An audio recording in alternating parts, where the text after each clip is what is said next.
Okay, thanks Sarah, and thanks for the introduction, and thanks everyone for taking time out of your busy days for this presentation. So Sarah mentioned, Jess, I'm just going to give some personal reflections. So just to clarify from the start that I've not really, I've not done any formal research or anything on work-life balance. I'm really just giving you my personal reflections from, it's actually almost 30 years, I'm somewhat ashamed to say, because that gives away my age, since I first started in academia. So I'm giving personal reflections on my experience, and hopefully some things I've learned along the way that'll be helpful for you all. Okay. So just to give a brief outline of my presentation, it's not going to be overly long, as Sarah said, possibly around 30 minutes. So I'm going to start off with a brief history of my life and career. I'm then going to move on to some tips on how to climb the academic ladder. And then finally, I'm going to talk about some tips on how to try and maintain, keep a work-life balance as far as possible. Okay, so here's a photograph of me. As you can tell, it's from many years ago because I look much younger. And this is actually me in my very first ever academic position. And this was back in 1989 at Flinders University, when I was lucky enough to move from the UK to Flinders.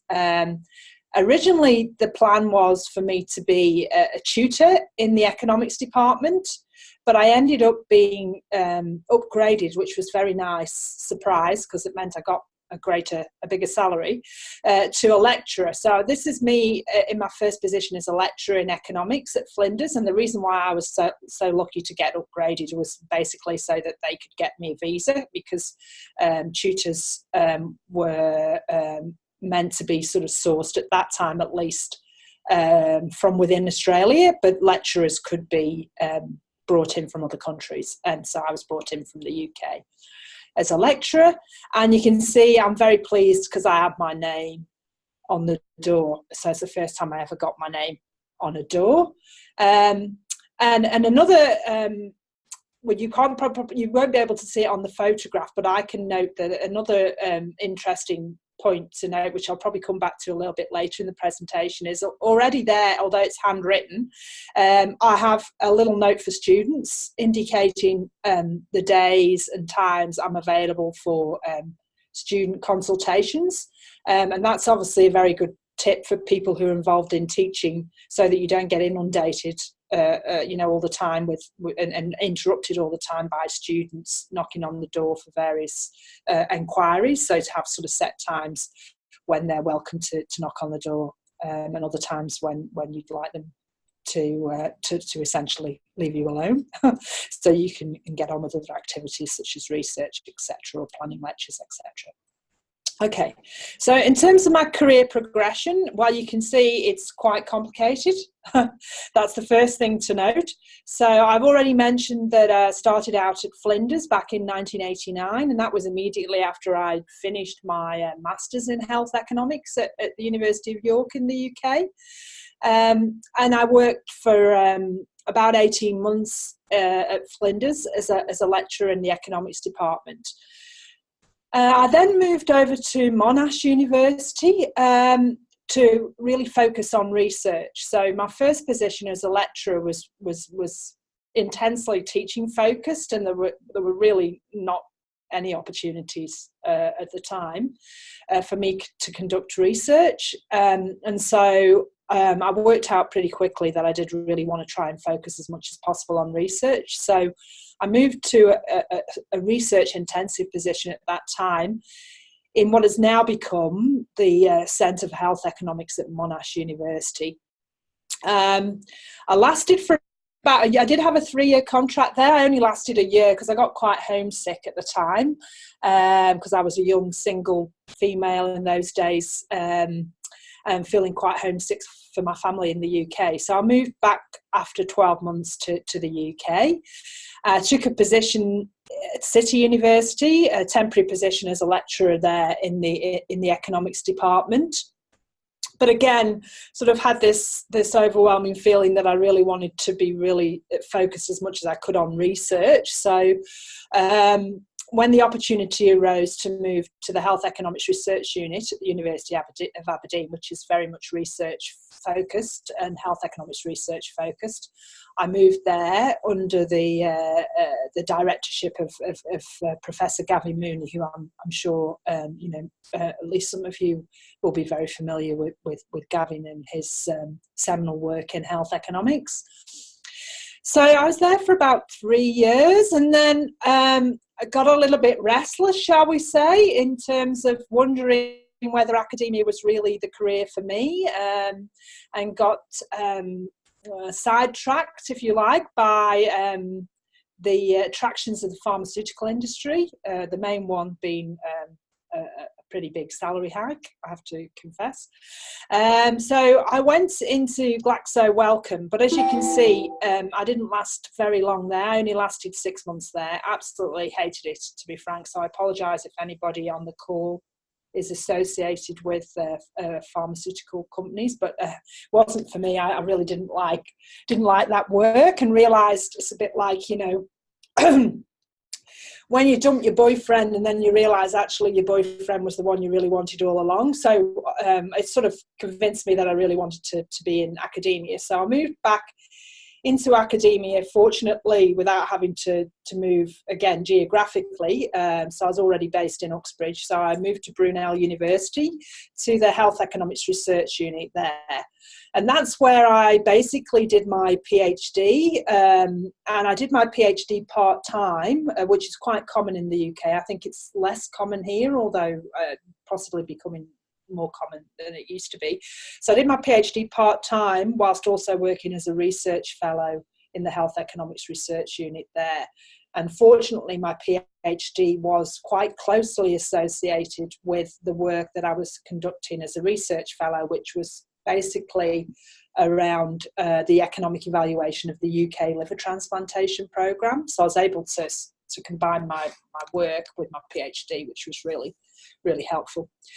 So I was at Brunel for about 5 years, and then again I sort of got a little bit restless and went slightly out of academia, I guess, into more of a consulting role for Research Triangle Institute in Manchester. So moved back up north to be nearer to grandparents, because I had a small baby by that point, Ben, who's now 18. But again, didn't last too long there, realised, you know, really academia isn't all that bad, despite sometimes we sort of can feel we have good days and bad days, but ultimately I thought, no, consulting wasn't for me.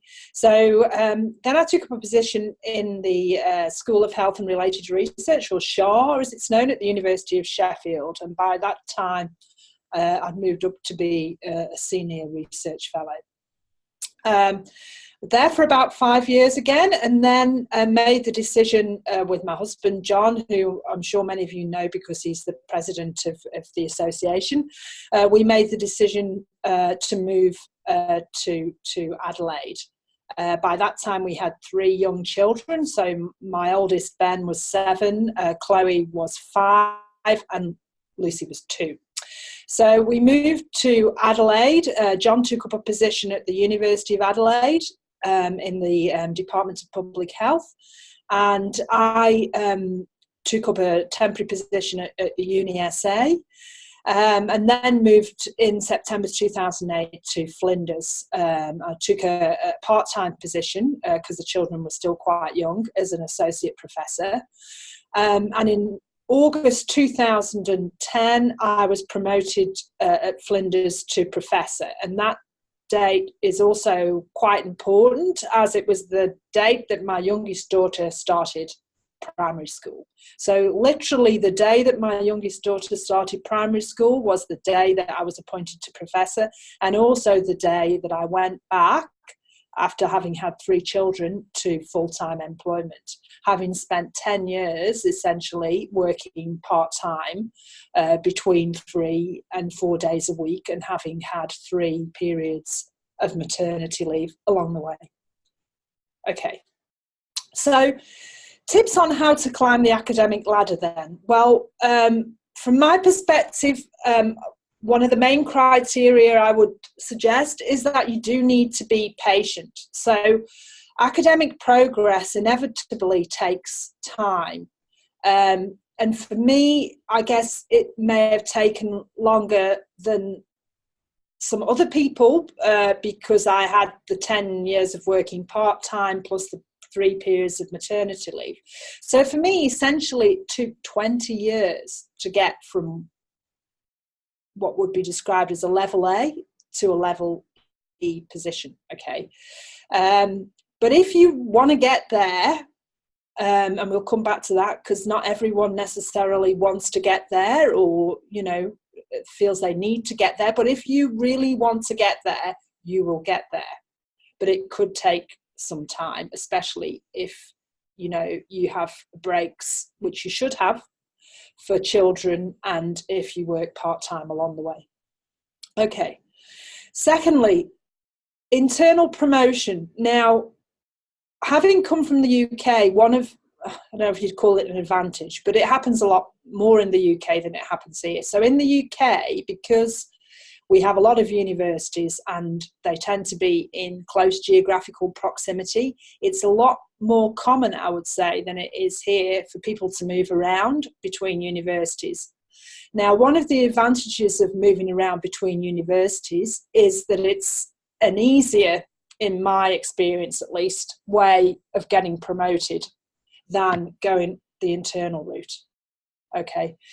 But it's harder here in Australia, you know, because we have these big geographical distances between cities and, you know, we don't have as many universities in close proximity. So it's harder to do that. Obviously, it's a bit of an upheaval as well, changing universities, but it's nowhere near as much of an upheaval changing a university in the same city as it is moving cities, obviously, with, especially if you have, you know, a young family as well and you've got roots in a city. So for internal promotion, my advice would be to really study the criteria. So every university has its own, in a sense, unique set of criteria, although, you know, they're obviously quite generalizable across universities, but each university will have its own criteria. And you need to sort of plan, you know, almost as soon as you move into a new university, I think you need to start planning and working with your mentor or your supervisor, whoever that may be, to achieve these criteria within realistic but defined timescales. Okay, so you need to be realistic about, you know, working towards the promotion criteria and weighing up. You know, if you're working part time, obviously it's going to take you a little bit longer than someone who's working full time. So you need to be kind to yourself in that regard. But I think it's very worthwhile to be very aware of those criteria from the outset and to really plan how you're going to meet them, working with your, you know, your supervisor and your mentor or whoever that might be. So that really leads me to point 3, which I've already kind of pointed out. You've got to use your supervisors for support. Okay. And in a sense, you need to, what do you need to do? You really need to train your supervisors. I mean, you might be very lucky, you might have a supervisor who's very tuned into all this, but the majority of supervisors are going to be level E, you know, professors, I imagine, and they're super busy, as we all know, juggling, you know, up teen roles. So whilst they will be very well meaning and they will be looking to you know, help you along the way, really it has to be your responsibility to, in a sense, manage your supervisor to get the most out of them in that regard. So my advice there would be, as far as you possibly can, to aim to work with the best people, because that's obviously really important, especially when you're an early career researcher and you're moving up the career ladder. You really need very strong role models, very good mentors, who are excellent in the field that you want to specialise in, and find good role models if you can. So essentially, you are the master of your own destiny. destiny, and you can't expect anyone else to take responsibility for your career. You've got to really take that on yourself and manage that yourself and get the best you can out of those relationships with the people who can help you along the way. My final bit of advice is never give up. And I have this almost written as a mantra. You can't see it, but it's on my notice board over there. Because as we all know, academia is fraught with knockbacks. Okay, and it's especially the case at the moment in the very harsh research funding climate that we're all confronted with. You know, you'll get a lot of knockbacks, but you have to basically dust yourself off, believe in yourself, and get back on the horse. You know, that's the only thing to do, and you have to do it, and it will pay dividends in the end if you do that. Okay, so I'll give you an example, a recent example from my own experience of a project which has literally just been funded literally about 3 months ago by the ARC linkage scheme. And this was a project which originally went to the NHMRC probably about 4 years ago now. And it was focused, without giving too many details, as we'd be here all day, but it was focused on older people and how we assess their quality of life in the context of economic evaluation. Went to the NHMRC project grant scheme, scored, you know, really quite highly for scientific quality, scored quite highly for team track record, scored low on significance. So essentially didn't get funded. Okay. Went back again 12 months later, essentially same thing happened. Scored, you know, relatively high for scientific quality, relatively high for team track record, low for significance. Okay. So after having two knockbacks, I sort of stepped back a bit and thought, well, this is probably never going to be significant to the NHMRC. But I believe and know that this is a significant issue from the research that I've been doing that's led me to this point. So I looked around, I thought the only scheme that potentially this could fly in is probably an ARC linkage, because if we can get the partners, as in aged care organisations, etc., we're ticking that significance box. We know we can tick the scientific quality. We know we've got the track record, the team quality.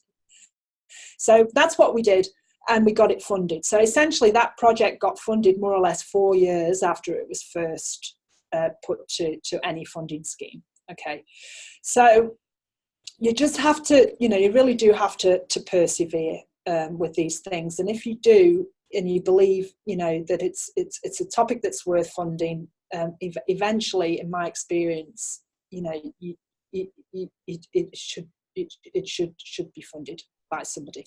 Okay, so in terms of research, then, well, these are sort of the three, if you like, the three sort of main themes that I kind of swear by, essentially, and have done throughout my career. So the first thing that I really believe is that no woman or man is an island. Okay, so the best research, especially in health economics and especially in health services research, I would believe this is the case, is a team effort. And for that, my advice would be, as far as you possibly can, to collaborate with the brightest and the nicest people. Okay, so I'm speaking from 30 years worth of experience almost here, remember, and I have collaborated with some very bright people, but I've also collaborated with some very, to be frank, not nice people. And the not nice people, I'd just avoid them if you possibly can. There's plenty of bright, nice people around.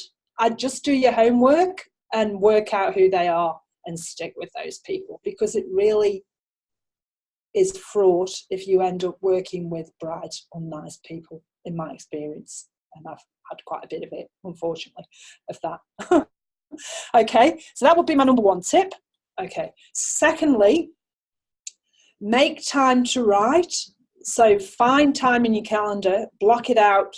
And you need days, or ideally a week, because, you know, I'm sure you're aware, if you try and dip in and dip out of writing, it's a really hard thing to do, because you need some consistency, you need some continuity to write.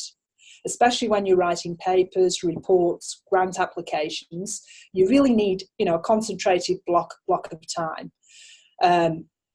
So you need to find time in your diaries to make that happen and maximise the potential for research outputs. And again, this is where I think your supervisors and mentors can help, in sort of organising your time so that you get blocks of time to basically sit and write. Another motto that I've swore by is every paper has a home. I absolutely believe that. And I don't think there's any paper that I've ever written that I haven't got published, okay? The issue, which didn't used to occur 30 years ago, but now occurs with increasing frequency, though, is being mindful of the quality of the publication and the quality of the journal that you're publishing in. So 30 years ago, when I first started out, no one really cared about the journal that you were publishing in, to be frank, as long as you got it published.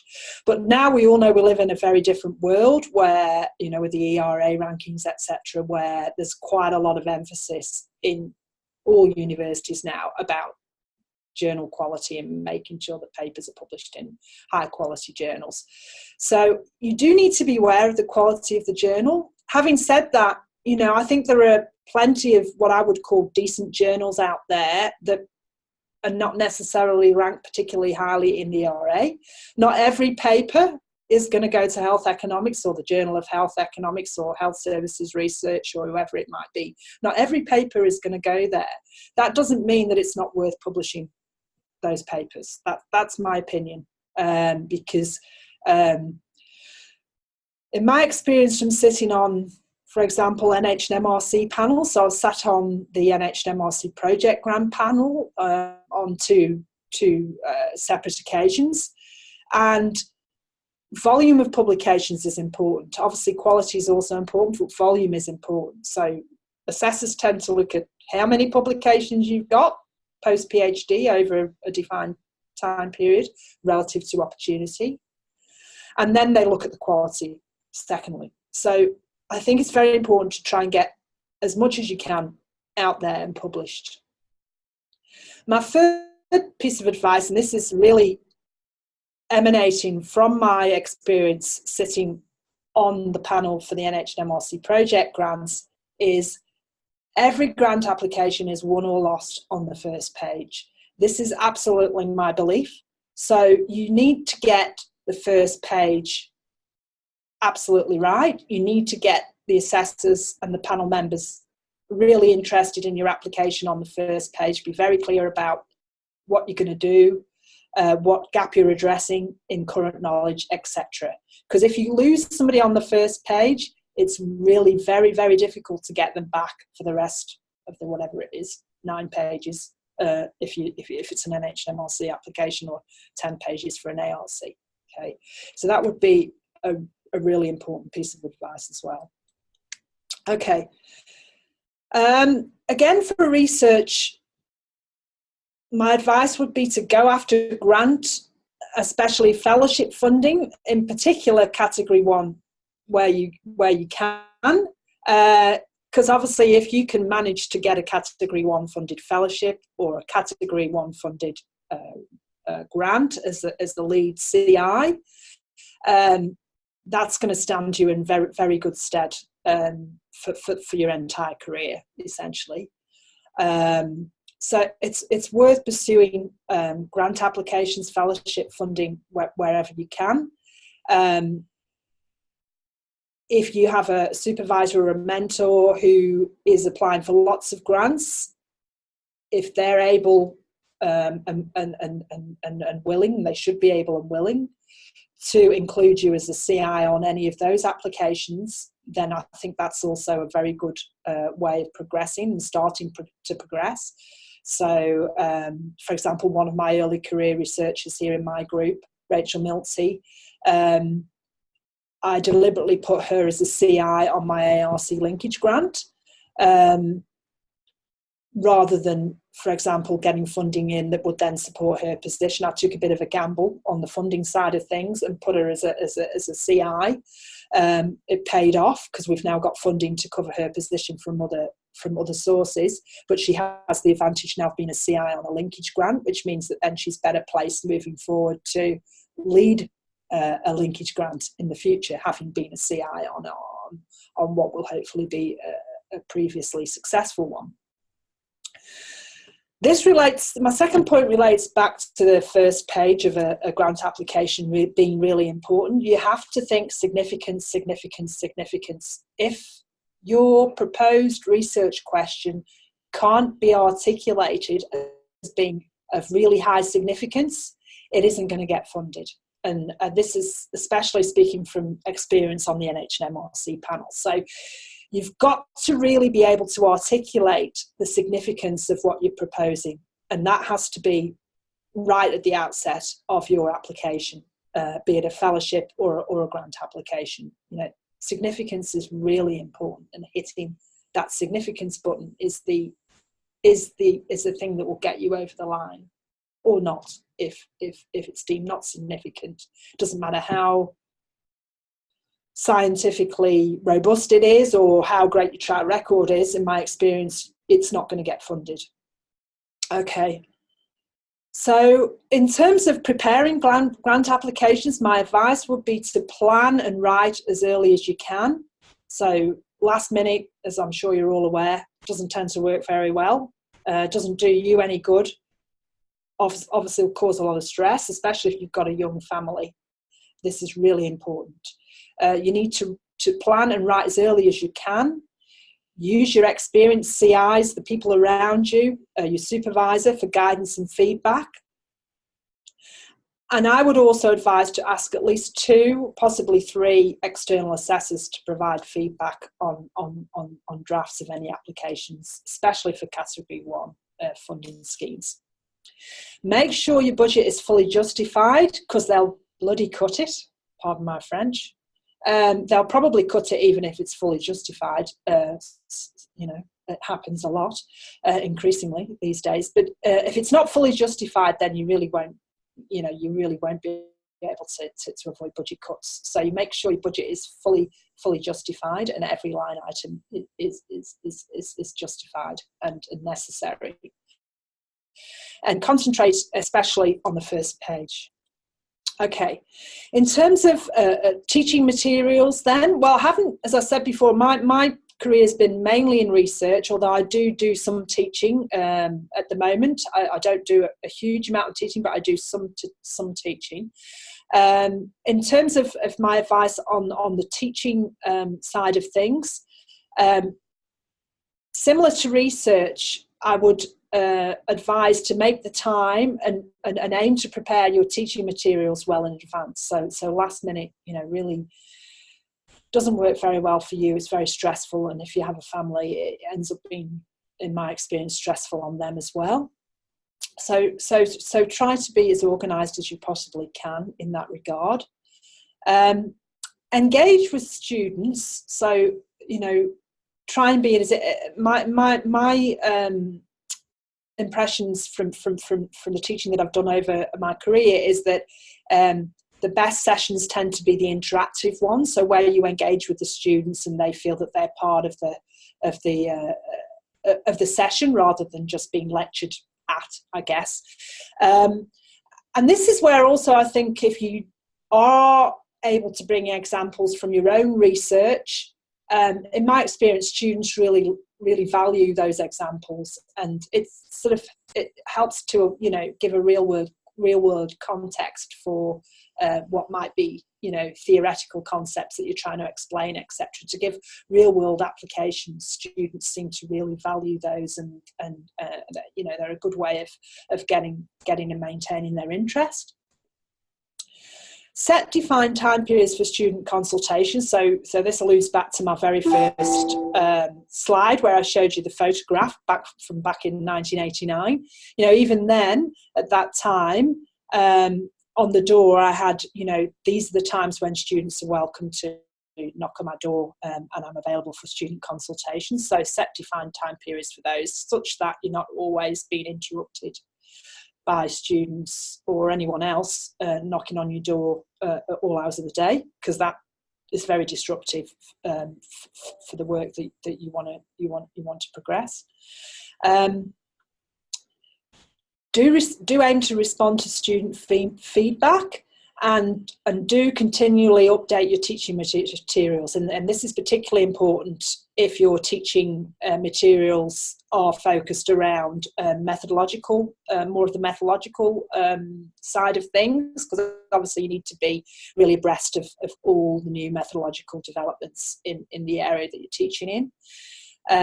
Also important to be aware of the evidence and up-to-date research in the field or discipline that you're teaching in, and that will definitely add to the experience for the students as well. Okay, so this slide is really some tips specifically for PhD students. Okay, although I guess some of the points are also potentially more generalizable for early career researchers as well. So know where you want to go. So one of the first things that I focus on with my own PhD students is to essentially map out an outline of the thesis really early on, and to map out what the chapters are going to look like. And in this, it's also helpful to be prepared to be flexible. So I've had several students who've started out with very specific chapters, which have probably morphed into slightly different chapters. I wouldn't say hugely different, like the general topic stayed the same, but some of the chapters may have morphed throughout the journey of the PhD, which is normal, and that's absolutely fine. And also, on occasion, I think back to even my own PhD, we added a new chapter right at the end of the PhD, and I remember at the time that I wanted to kill my supervisors. Well, in particular, I wanted to, not literally, obviously, but Martin Buxton, who was my primary supervisor, said, "Oh, I really think this PhD just needs one more chapter." And at that point, I thought I'd finished, and I thought the thing was going in, and I really didn't like him at that point when he suggested that. But now I realise with hindsight that he was absolutely correct in that, and the PhD did need that additional chapter. We did get it done. I did get that chapter published as a standalone paper, so that was also an advantage. And in the end, it probably became the most interesting chapter of the whole thesis. So although it wasn't what I wanted to hear at the time, because I just wanted the thing in, you know, it did add to the PhD, and it really made the PhD. So you do need to be prepared to be flexible. My second piece of advice would be manage your supervisors. So this is also, as I've mentioned previously, the case for early career researchers, because they are far too busy to manage you. So you have to manage them, and you have to take that responsibility. And if you do that, then you'll get the best out of them. Map out a timescale for each chapter and for PhD completion. So this is really important, I think, to map out a timescale from the start in terms of a Gantt chart type diagram for each chapter and for completing the thesis in a timely fashion. Obviously, if you're part-time, you have more time to complete the thesis, so work within those boundaries. Write early and often, so do not leave all the writing to the end. You should be writing right from the start, and writing chapters, you know, right from the start of your thesis is my advice, because you don't want to leave a huge amount of writing to the last minute at the end of the thesis, because that'll be a very resource intensive and difficult exercise to undertake. So I would write early and as often as you can, and allocate time to writing. For my students, I always tell them that any publications are good, preferably in the best journals, but ultimately, you know, in decent journals. In my experience, 3 is the magic number. So three good quality publications from your thesis is sort of the minimum threshold that I would advise for a PhD thesis. So that's what you should be aiming for. Combining a PhD with children, especially very young children, is tough. And I base this not on my own experience, because my PhD was actually submitted when I was 5 months pregnant. So you might say I sort of timed it quite well there in some ways. But I've had colleagues who've combined being a PhD student with being on maternity leave and young children, and I've seen how tough it was for them. It is very tough. So you do need to allow yourself, you do need to be kind to yourself, and you do need to allow yourself more time in that case, because it's definitely not impossible. I've seen many people do it, but it's a tough road, and you do have to be kind to yourself, and you do have to allow yourself more time in that case. And the final piece of advice here for PhD students, but again, this also resonates for early career researchers. I mean, even resonates for me at this level E, to be honest.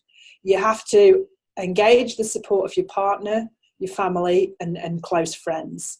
And you need them all on side. You need them all in your team, and not out of your team. Otherwise, it just adds to the stress, and it adds to the complexities that life inevitably throws in everybody's direction.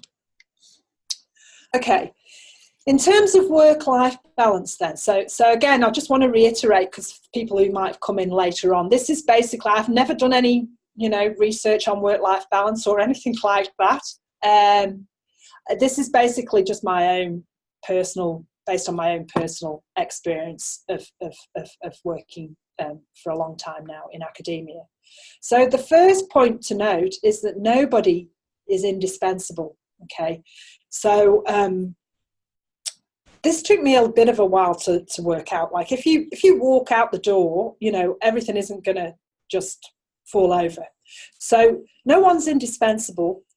And my advice would be to do take the time out for your children. So do take time out for maternity breaks, for parental leave, career breaks for your children.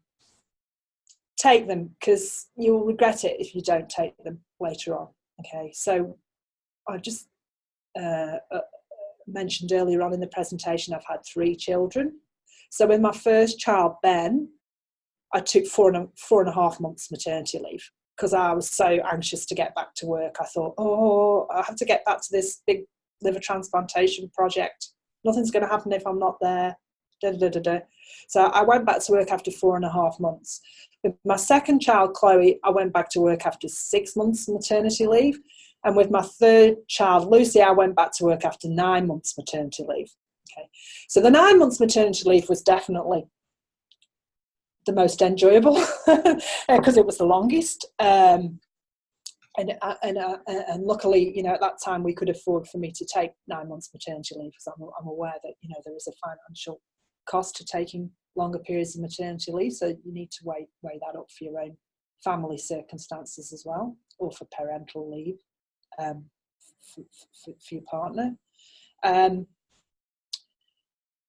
I always say in this that I'm from Stoke-on-Trent originally, in the UK, and I always say to people about Stoke-on-Trent, there's only really 2 famous things about Stoke-on-Trent.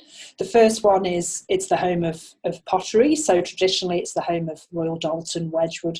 All the famous pottery originally came from Stoke-on-Trent. It's all made in China now, but back in my grandparents' day, my grandparents' generation, everyone worked in the pottery industry. It was really the main employer for everyone, really, from Stoke-on-Trent. Okay, and the second most famous thing to come out of Stoke-on-Trent is Robbie Williams. Okay, so everyone knows Robbie Williams, the famous pop star, who I'm just reading that his daughter's about to walk down the aisle with Princess Eugenie tomorrow as a bridesmaid. Okay, so he's the most famous son of Stoke-on-Trent, apart from Stanley Matthews, arguably the football player, who some of you will be aware of. Okay, so he has a song where he talks about no regrets, they don't work. So I'm sorry, I'm digressing a bit here. But I'll get to the point. No regrets, they don't work. And I sort of live by that as well. But if I do have one regret in my life, it would probably be that I only took 4.5 months maternity leave with my first child. So that's probably the only thing that I sort of look back on and think, should have taken more time. But at the time, I thought I was needed, you know, I thought I was indispensable, which wasn't true. Okay, so my advice would be, if you can afford to take the time, take it, because you'll still get there. If you want to, wherever you want to get to, you'll get there, even if you take the time. It could just take a little bit longer. Do negotiate a flexible approach to working with your supervisors. So, you know, with young children, consider working part-time for a period. As I mentioned previously, you know, I worked part-time effectively for a decade, between 3 and 4 days. John, my husband, also worked part-time. He worked 4 days a week for a period when our children were really young. So, you know, you consider working part-time if you can, you know, afford to do it. And then that way, you know, I don't think you'll look back and think you've missed out in terms of your children, because when they get older, like mine are now, 18, 16 and 13, they get to the point where they'd rather you weren't there. But when they're little, they do want you there. So if you can work part-time, I think that's really a good idea. Weekends are for family, so my advice would be to avoid working on weekends wherever you can. Keep them sacrosanct. And this is something that both John and I have tried to do over the years. Occasionally you will have to work on a weekend. You know, it's inevitable with the nature of our positions, that you'll have to work, you know, if there's a particular, for example, research grant application deadline or some other deadline that you have to work to. But I would say aim for only in a crisis. So try and avoid crises as much as you possibly can by being very organised. But if there is a crisis, then inevitably you might need to work on a weekend, but try and do that, say, in the evening or something when the children are in bed or whatever. Number 4, train your partner to help you out. This is really important. And I know that not everyone's partner, can necessarily help out as much as, for example, my partner, John, being a fellow academic, because as we all know, there is some flexibility in academia, which is one of the good points about being an academic. So I really had to train him. You know, when I went from being part-time to full-time, that was like a major change in our households, and he did need a bit of training, but, you know, don't tell him I said this, because he probably doesn't believe it, but it's true, because that was a major change, and you do need to train your partner to help you out. So that would be another point that I would advise. Again, be acutely aware of the opportunity costs of your time. Okay, so you really need to sort of determine what your priorities are, and then allocate your time accordingly. So you can't be all things to all people. So you do have to be quite strategic, I guess, I think, ultimately, in managing your time to your best advantage. And then obviously managing your time for conferences, etc. Okay, so you know, it's difficult with young children, obviously, to get to conferences, especially to international conferences. But if you can sort of pick, you know, the best conference to attend, it would be better to attend one conference that's, you know, really highly regarded in your field than to attend 10 conferences that, you know, no one's really heard of. Okay, so just try and be quite strategic in that sense, I think, in managing your time well. Okay, so in terms of work-life balance, other points to consider, I think, are to aim to stay grounded. So we all know that academia is full of large egos. My advice would be to really stay grounded. Make every meeting count. And this is from the experience of somebody, i.e. me, probably spent maybe 15 years, at least 10 years. I was really not a confident early career researcher, and I'm very, I admire those early career researchers who don't have this issue, but I think a lot of early career researchers do have this issue. I would sit in meetings, I'd sit in conferences. I would think of, potentially really good questions to ask, but I wouldn't dare ask them. I'd just sit there thinking, oh, I can't possibly ask this question because there's all these eminent people around me. They must know more than me. Took me a long time to get the confidence to essentially pipe up. Now I pipe up, some of my colleagues would say, far too often. Okay, you can't shut me up some of the time. So I have the opposite problem now where I probably need to shut up a bit more, let other people ask questions. But it took me a long time to get to that point. But don't be a wallflower would be my advice. Make meetings count, because if you can sit there and even only ask one or two, like push yourself to ask maybe one or two questions. Think of good questions, obviously. Try not to ask, questions that aren't that great. But if you can think of one or even just one good question, try and ask it, because that way you'll get more confidence and it'll be easier to start asking questions, and people will obviously notice you when you ask questions, etc., especially when they're good questions. So it's important to try and go strategically to meetings, but then try and use your time well by actually speaking up. Work as efficiently as you can, write lists. Now, I'm sort of semi-ashamed to let you know, but one of my PhD students got me into writing lists. I never used to write lists until quite recently, maybe with only the last 5 years. But one of my PhD students said to me, Julie, you really ought to be writing lists. So, it can work both ways between a supervisor and a PhD student. That was a really good piece of advice that I got from one of my PhD students. So when I'm really, really busy, I write lists, and then I take great pleasure in crossing all my tasks off and getting them all done. So that's a good piece of advice. Work in a team. Nobody can do it all. Okay, so everyone has their own particular strengths and their own particular weaknesses. You know what your strengths are. You'll also be acutely aware of what your weaknesses are. So you need to capitalize on your strengths, and you need to collaborate with others to compensate for your weaknesses. Okay, so that's a really important piece of advice, I would say, as you move up the tree. Be really aware of what you need around you and the people that you need around you, what skills and tasks you really need around you, and go out to try and fill those skills and the skills and the people with those skills and the training that you need. Again, hopefully the brightest but the nicest people is a good tip. Set boundaries for work versus home life and try to stick to them. Okay, so try to put boundaries between your work life and your home life as much as you can. So try not to take work home. This is from bitter experience of taking work home far too often, especially given that my husband John is also a health economist. We end up sitting around the dinner table talking about work stuff all the time, and the children just remind us that we need to talk about something else, which is good.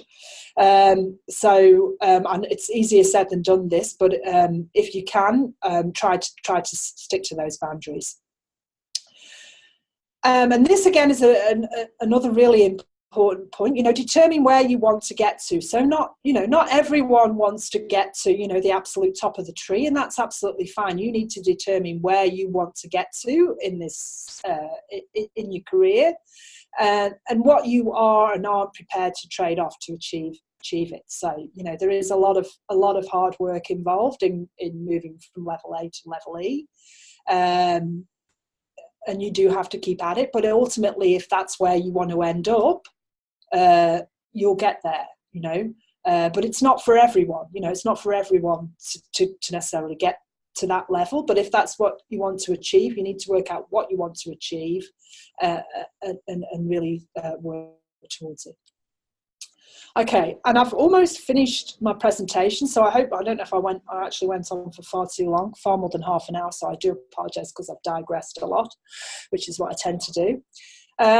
My final piece of advice would be to remember to enjoy the journey. Okay, so academia is full, as we know, of lots of wonderful people, lovely people, very interesting people, we're very fortunate that we get the opportunities to associate with such great people.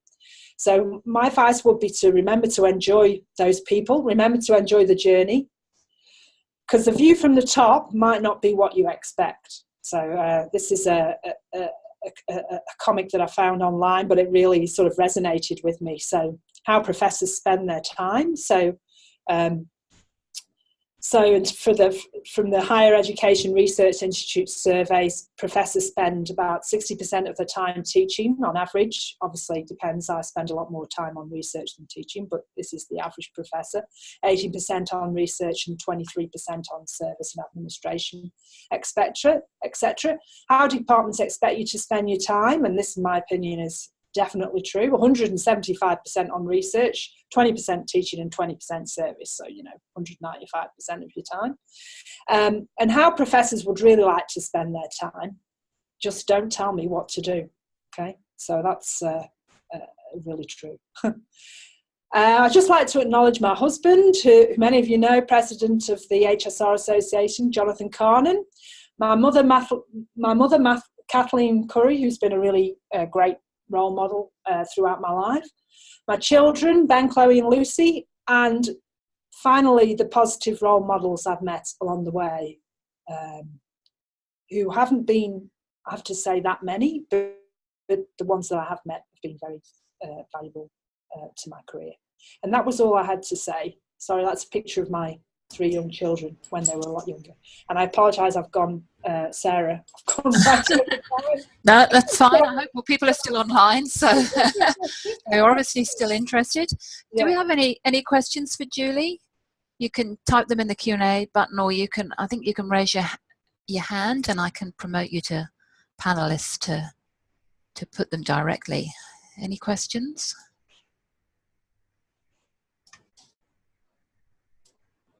I was just wondering, Julie, since a lot of the people online are part of our mentoring program, if you had any tips. Maybe you talked about not being a confident early career researcher. If you had any tips about how you went about finding mentors, sort of outside your sort of university, your local university teams, and about managing them. Certainly something that we said that the mentees is their responsibility to manage the mentoring relationship. I guess what I found very helpful when I was an early career researcher was attending meetings like the health economics meetings, or for example the HSR Association meetings, the annual conferences or biannual conferences, and hearing people speak, more senior people speak in areas that I was interested in research areas that I was interested in, and then I guess getting to know them, so being brave, if you like, and going and asking maybe not having the confidence to necessarily ask questions in front of a large audience in a session, but maybe staying behind at the end of a session, for example, and going and talking to them about their research and about, my own research and common interests, etc. And that way I actually managed to, I'm just thinking, I managed to get 2 or 3 more senior collaborators through processes like that, who then became valuable colleagues in terms of, I guess, mentoring, because they were more senior to me, but also working in areas that I was really interested in. So that would be one tip.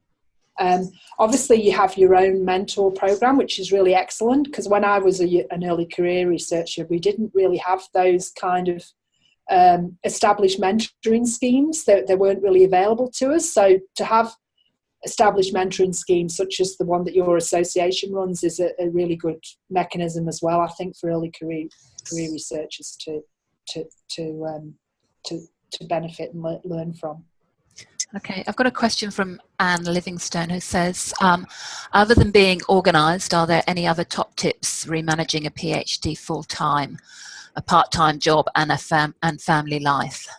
Other than being organised.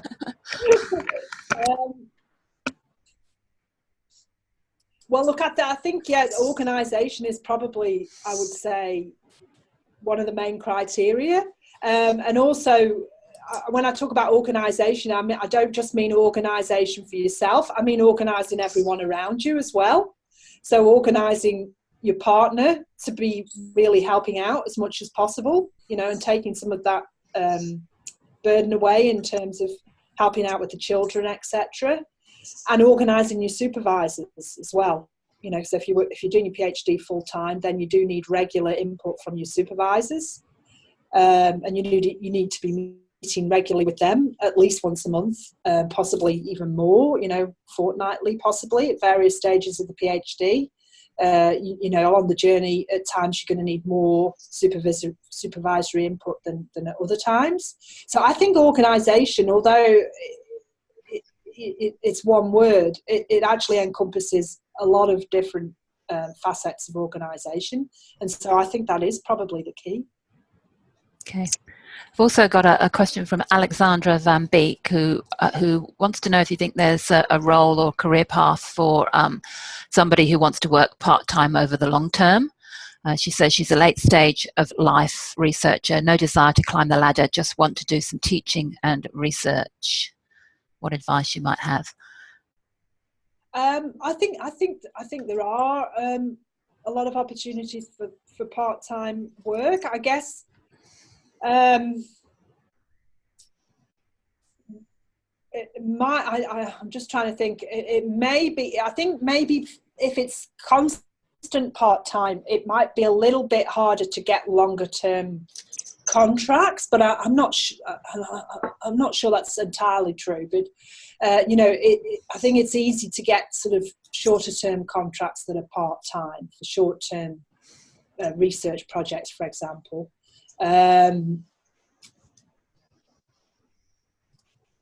Teaching, I'm not so familiar with because I don't do a lot of teaching. I do mostly research these days, so I can't really comment too much on the teaching side. But certainly on the research side, I think there are plenty of opportunities for casual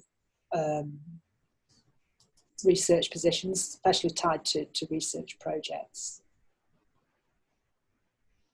Has anyone else got any questions? I just got one more. I don't know if it's.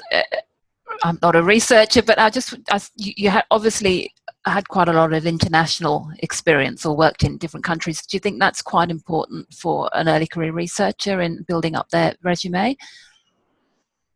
I think it's definitely helpful to have those international links. I wouldn't say they're absolutely essential, but I think they will add, especially if you're concentrating in a particular area of research that has global outreach, to be able to sort of link in.